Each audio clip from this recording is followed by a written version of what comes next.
Matrix research foundation Royyaraju viewers అందరికీ నమస్కారం. నా పేరు డాక్టర్ శ్రీధర్.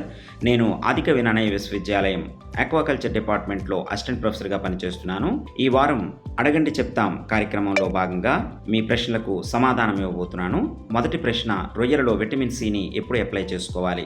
సాధారణంగా రొయ్యలలో విటమిన్ సిని larval stage, post larval stage, grow out స్టేజ్లలో అప్లై చేసుకోవచ్చు. లార్వల్ స్టేజ్ అంటే 30 రోజుల వరకు 1 కేజీ ఫీడ్లో 100 నుంచి 500 మిల్లీగ్రాములు కలిపి వారానికి 2-3 సార్లు అప్లై చేసుకోవచ్చు. దీనివల్ల overall survival and growth rate బాగా ఉంటుంది. అలాగే పోస్ట్ లార్వల్ స్టేజ్ అంటే 30 నుంచి 60 రోజుల పాటు కేజీ ఫీడ్లో 50 నుంచి 200 మిల్లీగ్రాములు కలిపి వారానికి 2-3 సార్లు అప్లై చేసుకోవచ్చు. దీనివల్ల రోగనిరోధక శక్తి పెరగడంతో పాటు రొయ్యలలో ఒత్తిడి కూడా తగ్గుతుంది. అలాగే గ్రోఅవుట్ స్టేజ్ అంటే 60 రోజులు దాటిన తర్వాత మనం కేజీ ఫీడ్లో 20 నుంచి 100 మిల్లీగ్రాములు కలిపి వారానికి 1 నుంచి 2 సార్లు అప్లై చేసుకోవచ్చు.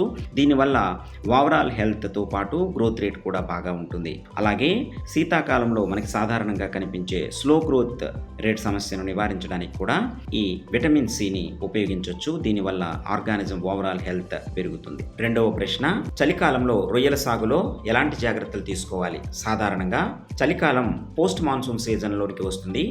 ఈ సీజన్లో మనకు ఉష్ణోగ్రతలు చాలా తక్కువగా ఉంటాయి.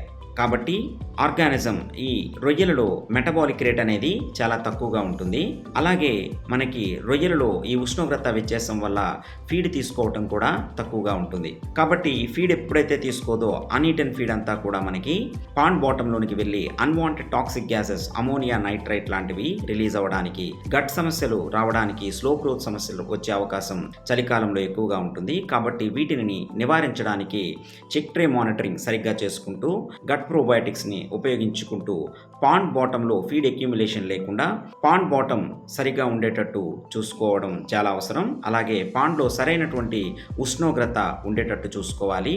అలాగే తగినంత ఆక్సిజన్ పాండ్లో ఉండేటట్టు చూసుకున్నట్లయితే రైతు మంచి లాభాలని సాధించడానికి, అలాగే రొయ్యలలో మంచి గ్రోత్ సాధించడానికి అవకాశం ఉంటుంది. మూడవ ప్రశ్న, రొయ్యలలో పెరుగుదల తక్కువగా ఉంది, ఏం చేయాలి? సాధారణంగా రొయ్యలలో పెరుగుదల తక్కువగా ఉన్నప్పుడు నీటి యాజమాన్య పద్ధతులని, నేల యాజమాన్య పద్ధతులని, మేత యాజమాన్య పద్ధతులని నిశితంగా పరిశీలించాలి.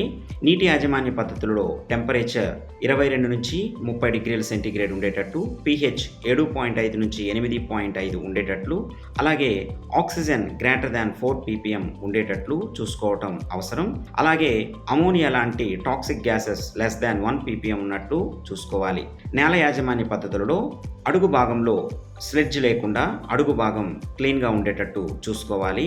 మేత యాజమాన్య పద్ధతిలో సరైనటువంటి మెరుగైన ఫీడ్ని ఇవ్వటం అనేది చాలా అవసరం. అలాగే ఫీడ్లో micro nutrients, vitamin C, vitamin E, selenium లాంటి న్యూట్రియంట్స్ ఉండేటట్లు చూసుకోవాలి. అలాగే మనకి మేతలో ఆల్ ఎసెన్షియల్ అమైనో యాసిడ్స్ ఉన్నట్లు చూసుకోవాలి. అప్పుడు ఖచ్చితంగా మనకి గ్రోత్ రేట్ అనేది ఎక్కువగా రావడానికి ఆస్కారం ఉంటుంది. నాలుగవ ప్రశ్న, చలికాలంలో pH ఎందుకు తగ్గుతుంది? సాధారణంగా పాండ్ ఇకోసిస్టంలో కిరణజన్య సంయోగక్రియ అనే ఒక అద్భుతమైన క్రియ జరుగుతుంది.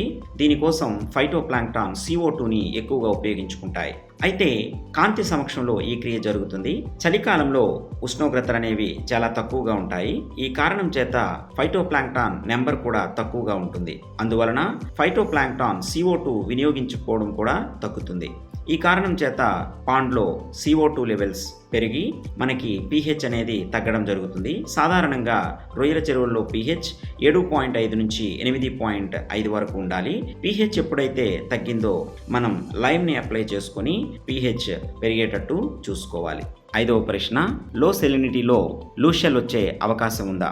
సాధారణంగా మనం అప్రాక్సిమేట్గా మెరైన్ వాటర్ని పరిశీలించినట్లయితే దీనిలో సోడియం, పొటాషియం, మెగ్నీషియం నిష్పత్తి 46:1:3 నిష్పత్తిలో ఉండాలి.